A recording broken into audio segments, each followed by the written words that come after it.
Hello, everybody, and welcome back to the final Oscar prediction video for 2021. I think the next time you'll hear from me will probably be my year in advance Oscar predictions for 2022, unless I manage to sneak in a From Pixels to Pictures in there, which, let's be honest, is probably not going to happen anytime soon because I've fallen way behind on that particular project. But what really matters right now is that we have 10 movies nominated for Best Picture, and the race is going to come down between two of them, probably. I feel like 8 of these have very little chance of actually winning Best Picture, but you never know, stranger things have happened. So let this is such a fascinating Best Picture race because I actually feel relatively confident I know what movie is winning Best Picture, but it's not the movie I would have said was winning Best Picture a month ago. And I think it's absolutely crazy how the race can change so drastically in such a short period of time. So let's not waste any more time. Let's get right to it. We have 10 movies to cover, so let's get right into it. 10th most likely to win is Nightmare Alley. So this movie, when it premiered to some not so great fanfare. Some people really liked it, but other people found it boring. I'm one of the people that actually really liked this film. I did get into it quite a bit. But even I have to admit, I was really taken aback by this nomination, and it's a little bit hard for me to root for it because it came at the expense of the movie that most people assumed was going to get nominated was Tick Tick Boom. And which is maybe my favorite movie of the year, and I'm a little upset that it didn't get a Best Picture nomination. But at any rate, we have Nightmare Alley. This is Guillermo del Toro's follow-up to Shape of Water, and I think it's a very good film, but it's clearly not a film that worked for everybody. And even though I like it, I have to admit, it's a very unlikely film to receive a Best Picture nomination, because it's like a film noir that's like not trying to be gritty. It's not taking itself overtly seriously. And I found it to be a lot of fun, but it does feel a little bit weird to call it a Best Picture nominee. And I don't really see a path to it winning. I say that even though earlier this week, because I'm so entrenched in the Oscars, I literally had a dream where Nightmare Alley upset and won Best Picture. If that happened, then I know that I am the prophet and I have to take my dreams more seriously from now on. But for the moment, I can assume that Nightmare Alley is probably not going to win Best Picture. It got very few significant nominations in the lead up to the Oscars, and I just feel like it doesn't have the support it needs compared to the other nominees. Now, it is crazy. It doesn't have anything else. Outside of picture, its only other nominations are all below the line for cinematography, production design, and costume design. Nothing for the actors, and nothing for the script, and nothing for director Guillermo del Toro, which you'd think if this movie was going to be a more serious contender, then Del Toro would have gotten on because it's a very director-heavy movie. But at any rate, Nightmare Alley is probably not going to win Best Picture, and if it does, then I need to put more stock in my dreams. 9th most likely to win is Licorice Pizza. Okay, so here's where things get interesting, because Licorice Pizza, on paper, seems like it should be a pretty good contender because it got on for Best Director, as well as Screenplay. And the movie was consistently showing up as a nominee throughout the season. It's Paul Thomas Anderson. A lot of people really like Paul Thomas Anderson, and this movie was getting highlighted by many PTA fans as one of the best of the year. However, I just don't see a path for it because it was expected to get more nominations than it got. It underperformed. Even though director and screenplay and picture obviously are all very important nominees, the movie it could have gotten in for Bradley Cooper. It could have gotten in for Alana Haim. Alana Haim came really close. I think a lot of people were expecting to get in for editing. I even had Mark Bridges as a surprise costume design nomination, but none of that happened. It got basically the bare minimum. And because of that, I feel like the movie just doesn't have the support it needs. Plus, there's a lot of controversy going around with the sequence with John Michael Higgins and his multiple wives that are really turning people the wrong way. And I just don't think it has what it takes to be a Best Picture winner. I'm glad that people like it, and it might win for screenplay. In fact, I should probably address this now. I made my Best Original Screenplay prediction video before the WGA Awards happened, and I was fairly confident that Licorice Pizza was going to win there, but Don't Look Up upset. And so I thought about it for a while. Am I going to switch to Belfast? But ultimately, I'm going to stick with Licorice Pizza winning screenplay. I don't want to go back on it, and I still think there's a very good chance on it. But in the future, I'll just be more careful about waiting for certain key precursors before I make my prediction videos. So that's all I have to say about that. I'm fairly confident that Licorice Pizza does not have the support to win Best Picture. Eighth most likely to win is Drive My Car. Okay, I keep starting with either okay or so, and I don't really know how else to start other than with those two words. But Drive My Car is a very good film, and it was a movie that a lot of people did not expect to get nominated for Best Picture, but not only did it get on, but it got on for picture, director, and screenplay. It got all those nominations, same as Licorice Pizza, but the one thing that this movie has that Licorice Pizza doesn't is it's nominated for International Feature, and it is all but guaranteed to win that category. So I think this movie has more support than Licorice Pizza does because this movie overperformed. It wasn't, a lot of people did not expect it to get all four of its nominations, and it got all of them. And this is a movie that everybody who sees it seems to like it.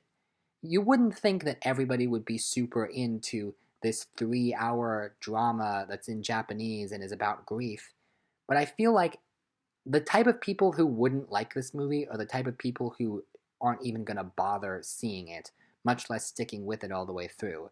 The people who actually watch all 3 hours of it seem to like it, and I think it's a very good film, and I think it does what it sets out to accomplish very, very well.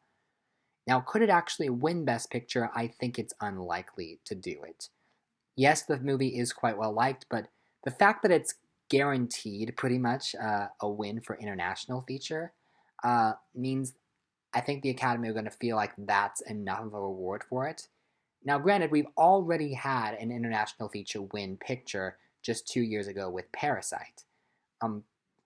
But I feel like things have changed quite a bit since. I mean, okay, I'm sort of getting a bit sidetracked, but I feel like the Academy is definitely making more of an effort to nominate more and more international features, but just because we got one international feature winning picture, I don't think that means it's just going to happen again and again.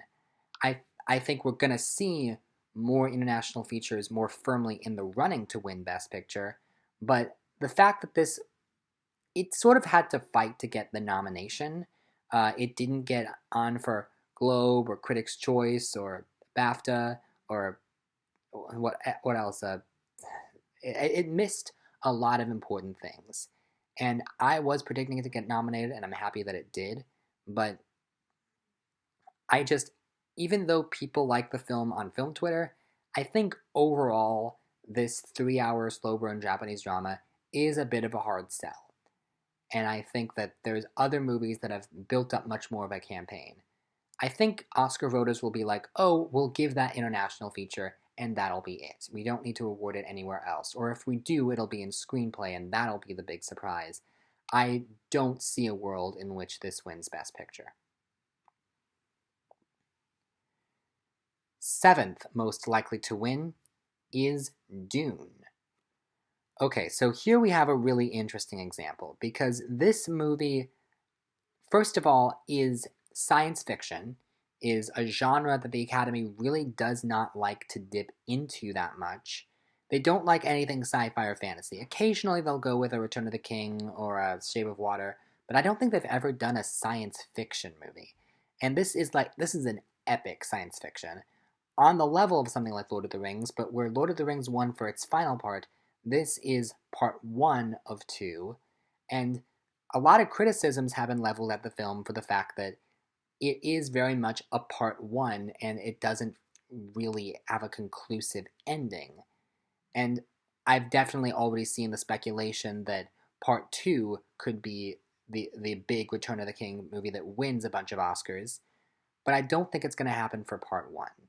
Uh, we'll see what happens with part two when we get there, but this movie, it got nominated in every technical below the line category it could have, and very deservingly so. But it missed out on a Best Director nomination that it was all but assured to get. And that director miss tells me that the movie is not as strong as people think it is. Plus, even if it had gotten the director nomination, I just, they so rarely go with sci fi. And I think something like Arrival would have made more sense because it's a little bit more grounded in our current reality, and also it's more prevalent to the themes that were going on at the time. But Arrival didn't even come close to winning picture, and so I don't think it's going to happen with Dune. Dune Part 2 might be a different story, but we'll see what happens when we get there. As of right now, I think this is a movie that is just getting praise for its technical aspects and not really above the line. It got the screenplay nomination. It's definitely very respected as a movie, but I just don't think it has what it takes to win over the rest of these films. Sixth most likely to win is Don't Look Up.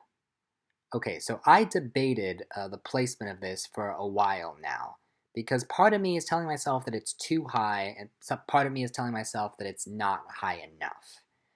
It is easily the lowest rated movie of these. On Rotten Tomatoes and on Metacritic, this movie is disliked generally by a lot of people, especially a lot of critics. It's not a movie that, well, it's a very, very divisive film because I didn't like it that much. I would rank it last amongst the nominees. I bet a lot of people would. And yet, I have seen quite a few people say that they love it. I've seen quite a few people really banging the drum for it. And it did get quite a lot of significant nominations. It got Globe, SAG, BAFTA, like everything important that it would have to get on. And I have seen some people, quite a few people, say either that it's their favorite of the Best Picture nominees, or I've seen people say that it's not their favorite, but they're voting for it anyway because of how important it is. And sometimes, in order to win Best Picture, the best thing you can be is important with a capital I. And that's this movie in a nutshell. So I wouldn't rule it out if it had at least won something significant along the way. And it did win WGA, which is significant, but I feel like if it had won the Golden Globe for comedy, then I'd be like, seriously look out for this. This is in the running. And like, Don't Look Up, but Don't Look Up could win Best Picture. I do feel I feel bad because I actually wished I liked this movie more because I am 100% behind the message of it, and I do think climate change is something we as a nation need to be taking much, much more seriously than we are. But if this is the movie to save the world, then we might be doomed because it's not a very good movie to make the cause it's trying to make. I Now I could see voters voting for it just because it's the important movie or just because they found it funny. But the fact that it doesn't have any significant wins in the lead up to this, and the fact that so many people, if you don't have it number one, you probably have it number 10. So many people are dismissing it as the worst of the Best Picture nominees. It's the only one with a rotten score on Rotten Tomatoes. It's very rare for a film to get a Best Picture nomination with a rotten score these days. And if it won, it would be like one of the most hated Best Picture winners of all time. So I can't actually see it winning, though a part of me is telling that there is a part of me saying that it's not impossible. And now we're in the top five. Fifth most likely to win is Belfast. Oh, how the mighty have fallen. This movie, at one point in time, looked like the obvious frontrunner to win Best Picture. This is the movie that was being pointed to as our frontrunner. And when I saw it, I remember thinking to myself, that makes sense as a Best Picture winner. Like, if I had seen this movie after the fact and you told me it won Best Picture, I'd be like, yep, that checks out. It feels the most like a Best Picture winner out of all the nominees. And some have accused it of being a little bit too sappy and sentimental, but I think it is a very good film. It's maybe not the best of this lineup, but I wouldn't get upset with it winning Best Picture. However, I did call relatively early on that this movie probably wasn't going to win Best Picture because it was so early. Like, right out of the film festivals in October, people were like, this is your Best Picture winner. And I'm like, oh man, we have so much time to go. The Oscars are in February. Everybody's going to get sick of this movie as a frontrunner. And because it's so simple and sentimental. And I feel like people kind of did. People like are like, oh, and the thing is, I don't know how many people actively dislike this movie. I think it seemed like such a easy cop out. It's like, oh, let's not give it to the sweet sentimental story about childhood in wartime. Let's let's go with something else. And that's how the front runners kind of shifted. And when on nomination day, it did get on in some good places, like it got a surprise nomination for Judi Dench, and it got on for sound, uh, but it also missed in places that it should have. Katrina Balfe, who was expected to be nominated, missed. The editing, the cinematography, both assured to get on, and yet both missed. And it didn't have a necessarily bad day, but when we got to the Critics' Choice Awards and the BAFTAs, it won surprisingly very little. A lot of people thought surely the BAFTAs would give it love since it's such a British/Irish film, but nope. And I think part of it is that Kenneth Branagh, while people admit that this is a good movie from him, he has a very spotty track record. The movie he made before this was Artemis Fowl, which was universally hated. And then he just made a movie, Death on the Nile, that did not get great reviews either, and people are sort of comparing it to Norbit, that like this is the early next year release that taints your Oscar chances this year. And I do feel kind of bad for this movie. I feel like it's through no fault of its own, it lost its position as a Best Picture frontrunner simply because people didn't like the look of it as a Best Picture winner, or people got bored of it and they wanted to move on to something else. There was backlash from it. And I kind of feel like the Oscar voting period should be a little bit shorter, but so that people don't have all this time to get sick of the current frontrunner and go with the shiny new thing. But as it stands, Belfast does not have anything significant other than Best British Film at BAFTA and also Best Ensemble at Critics' Choice. I rank it higher than the other five because I think it is still a very well-liked film, but sadly, I don't see it winning any of its awards except for maybe screenplay. I don't think it's going to win anything on the night, and it's going to really suck, but that's the situation it is. But see the movie, though, because it is very good and very sweet. Fourth most likely to win is King Richard. It is a little bit funny how this movie premiered at the same festivals as Belfast. And there was talk early on that the Best Picture race was going to come down to these two films. And funnily enough, it's not really coming down to either of them. King Richard is a very good film, a very well-liked film, a film that's probably going to win actor and could easily win editing. So I get the argument for it early on as a Best Picture frontrunner.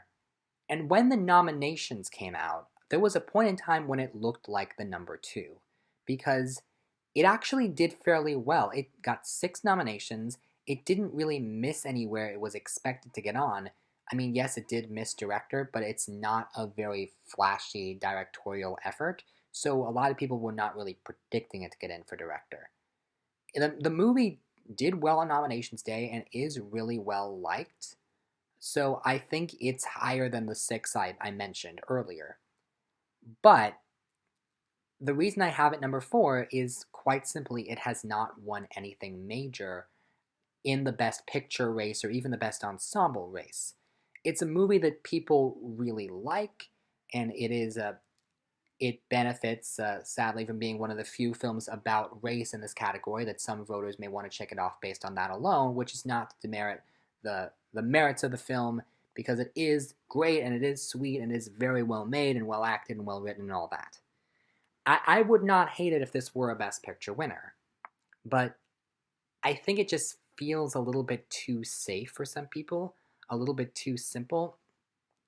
While people do really like the movie, it never fully quite caught on as something that could win Best Picture. And I think even when people were talking about it as an alternative to Belfast, it seemed like both this and Belfast were very similar films, so there wasn't enough of a difference there for this movie to really stand out on its own outside of Belfast.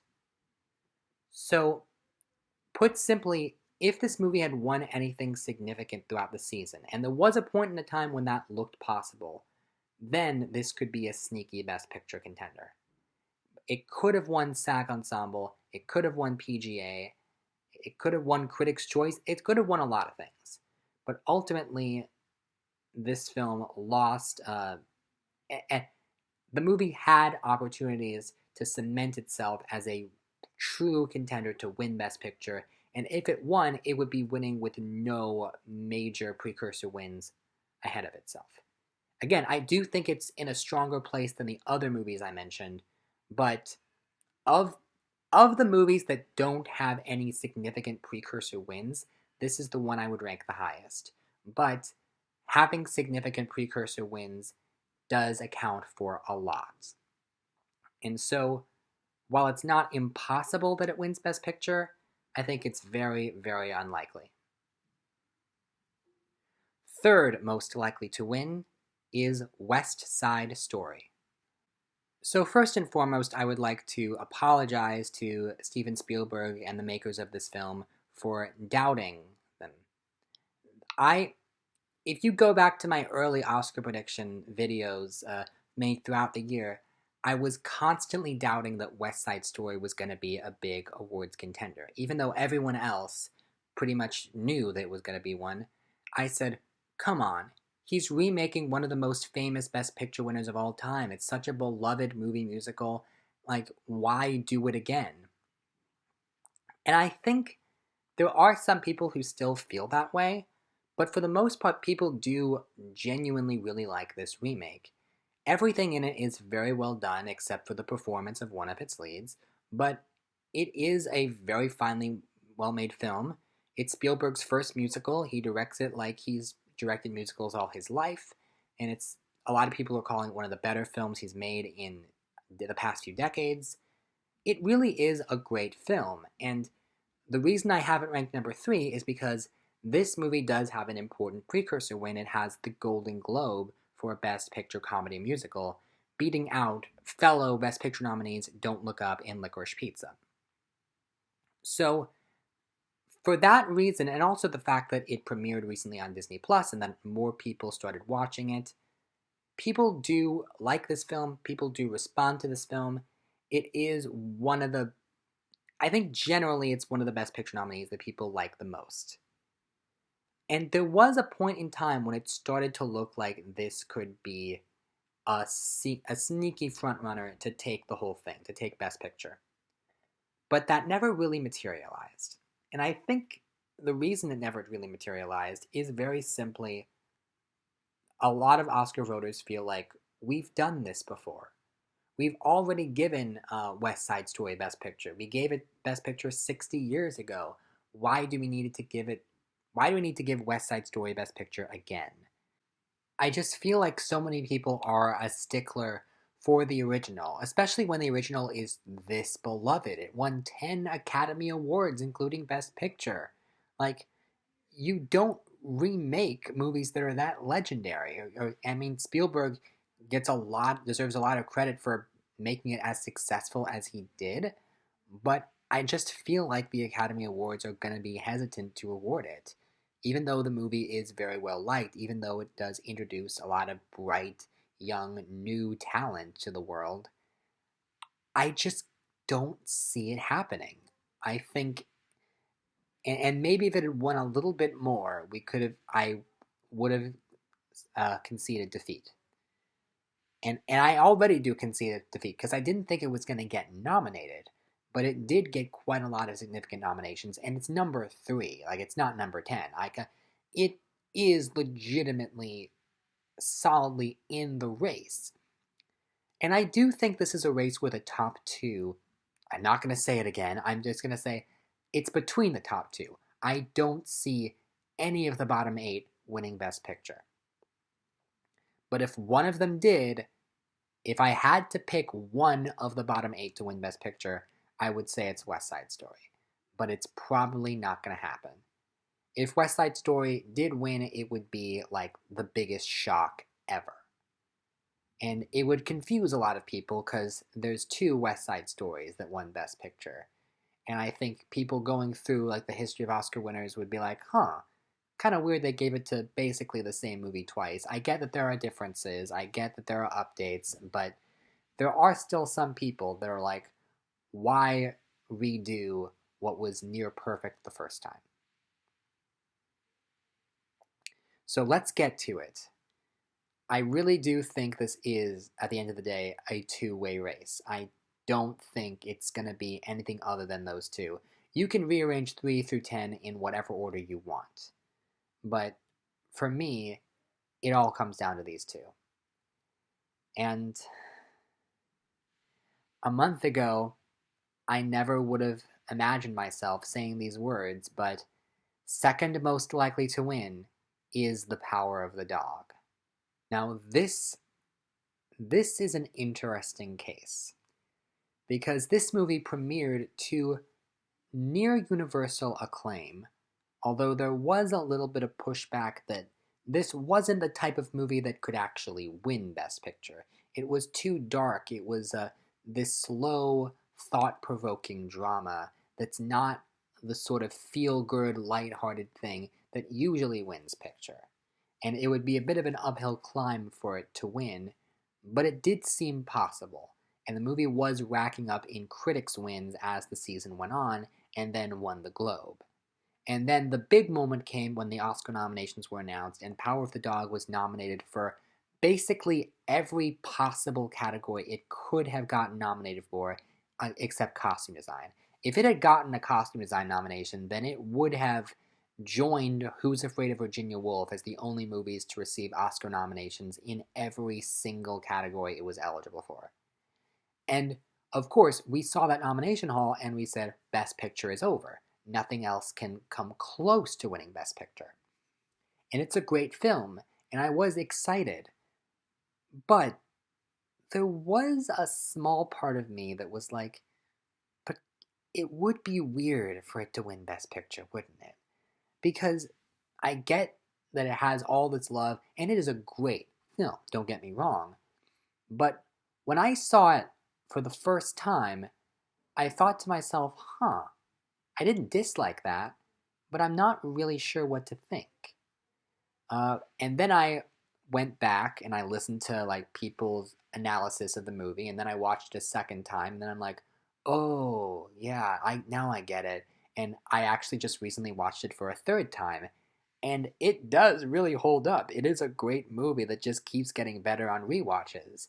And because you notice all the details and just how clever Jane Campion's directing is, and just how many little symbols are in the film, it's expertly done, which is why I'm fairly confident that Jane Campion is winning Best Director. If she somehow doesn't, I'll be really upset. But the thing that always bugged me is when I would recommend the movie to people, I would say, you kind of need to see it twice to get it. And I know now that that's not true, necessarily, because I watched it with my dad, and the first time, he seemed to get into it fine enough. I don't know if he had it to have it as his Best Picture winner, but he seemed to like it fine and get it well enough after just the first viewing. I think the movie does undeniably get better upon rewatches, but I think your mileage may vary as to how much you enjoy it on the first viewing. But it did always seem kind of weird to me that it could win picture when it is so slow, when it is so melancholy and thought provoking, and it doesn't leave you with a good, happy feeling. It leaves you feeling kind of cold. And again, as expertly made as this movie is, something about it as a Best Picture winner always felt just a little bit off to me. But it won Golden Globe, it won Critics' Choice, it won BAFTA. I guess it's winning picture and has this undeniable list of nominations. And yet, as the season went on, I started to be reminded of La La Land and Roma. Both of those movies had an insanely high nomination tally. And when the nominations were announced, we all were like, oh, Best Picture's over. But then none of them won Best Picture. And I think the reason was when something has that many nominations, it immediately gets labeled as a frontrunner. And then if people don't like the movie, they're more vocal about it. They're more like, this is the frontrunner, this is overrated. And I have seen quite a few people come out of the woodwork saying that Power of the Dog was overrated and that they couldn't get into it because it was so slow and tedious. And not something that I would agree with, but there always was that part of me that was like, can this really win? And the answer, as it turns out, is probably not. Although, what's going to win instead of Power of the Dog? That is a twist ending that I never would have seen coming in a million years. Number one most likely to win is Coda. I can't believe I just said that. I really can't. And I want to make one thing very clear. Of the Best Picture nominees, I would rank Power of the Dog and Coda top two. Not sure entirely which I would have at first place. They're both amazing. And I plan on rewatching Coda before the Oscars. So I'll maybe get back to you. But this movie, I remember really liking it when it came out, and I saw how my parents were really moved by it. And I remember thinking to myself, oh, if that had a better release, it could have maybe stood a chance at winning Best Picture because it's such a crowd pleaser. But no, that's probably not going to happen. It came out so early, and I think it's going to die down once the real festivals start. And so that's kind of what happened, and then it kind of picked up steam again. I like how I saw Troy Kotsur become the front runner, and I'm like, well, that's good. And then when the nominations were announced, it got 3 nominations. And I was, in the lead up to the nominations, thinking, ooh, maybe it could surprise. Maybe Marlee Matlin could get on. Maybe Emilia Jones could get on. Maybe the director could get on. And none of that happened. It got the 3 nominations it was expected to get: Picture, Adapted Screenplay, and Supporting Actor. And so here's the real kicker. If you had come up to me right after the Oscar nominations had been announced, and you had asked me to rank the Best Picture nominees in order of likelihood to win, I would have told you Coda is number 9.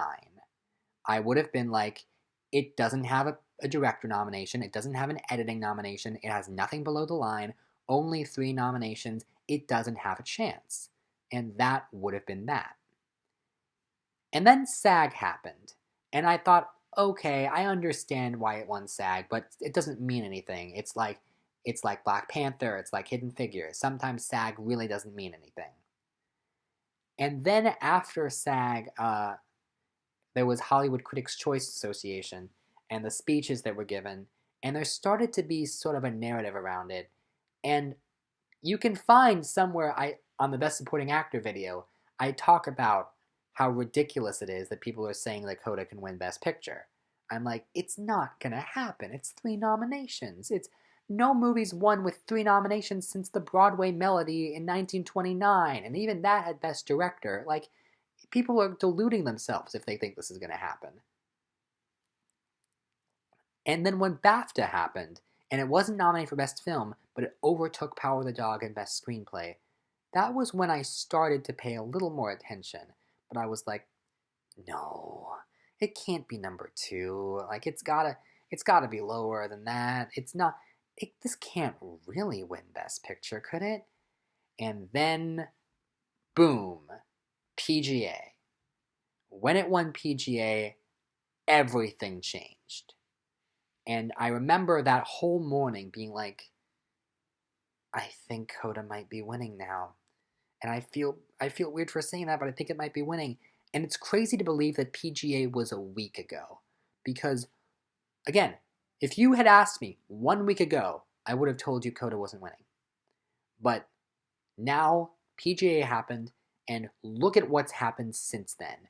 The team behind Coda's campaign has worked harder in the last week than most campaigns work in the entire award season. Because within the span of a week, we found out that Coda was going to be adapted by the deaf West End into a stage musical. And then we saw the photos of the cast of Coda being welcomed by the First Lady and honored by the White House. And then we started getting a look at these anonymous Oscar ballots, and we seeing all these people saying, you know what, this has been a really hard year for a lot of people, and I just want to vote for the movie that made me smile the most, and that's Coda. And this movie winning Best Picture would break so many statistics. It's winning without an editing nomination. It's winning without a director nomination. It's winning with nothing below the line. It's beating out literally a movie with 3 nominations, beating a movie that has 12 nominations. Like, you couldn't get a better underdog story if you tried. It's literally a David versus Goliath situation, and in cases like these, the Oscars tend to side with David. And so, what seemed impossible, I was so confident that Coda could not win Best Picture, now not only seems likely, but almost inevitable. Like, it's peaking at exactly the right time. And I don't know why it's coming out of the woodworks now, because it came out so early in the year and so many people wrote it off. So many people, even having seen it, thought it wouldn't get nominated for picture. Heck, if this had been a year of 5 nominees, maybe Coda doesn't get nominated for Best Picture. But how crazy is that? It just manages to get the nomination and then just peaks so brilliantly. And I think it really shows how much can change between nominations and wins. Like, voting for the nominations, it was a very different place. The scenario was very different. And somehow Coda has just come up from behind, and it looks inevitable that it's going to win Best Picture. And I can't believe that it's actually happening. And even though Power of the Dog is also an incredible film, and I won't be upset if either one wins, the narrative for Coda has just gotten so strong that even I'm rooting for it. Because it would be so crazy for a film that seemingly has all the odds against it to triumph. It's truly achieving the impossible. And that's something that a lot of Oscar voters can get behind. It's impossible, and yet it's inevitable. It's the perfect narrative. And the funny thing is, if all these crazy things in this week, if this had happened like even 2 weeks ago, then maybe there would still be time for there to be a bias against Coda. But no, it's peaking at exactly the right time. First, there was a bias against Belfast when that was the frontrunner, and then there was a bias against Power of the Dog when that became the frontrunner, and now Coda is the frontrunner for just long enough that it matters for voting, but not long enough that there can be a real bias and prejudice against it. And maybe Power of the Dog is the more better artistically made film, but Coda is also really great. And it looks like Coda's going to win Best Picture, and I think that's pretty extraordinary. And also, it's pretty... how crazy is it that of 10 nominees, the two movies that are fighting to win Best Picture are both directed by women. Like, for as different as these movies are, they have that one very important thing in common, and it shows that the industry is really changing. And I think it's fascinating. Maybe Turning Red will win Best Picture next year, if that's the direction we're going in. Okay, I don't really have anything more to say other than I'm fairly confident that Coda is winning Best Picture. Thank you very much for watching. I may or may not do a little reactionary video depending on how crazy the Oscars get. If not, you'll probably see me next doing a early Oscar prediction for next year. So thank you very much for watching, and I will see you next time. Take care.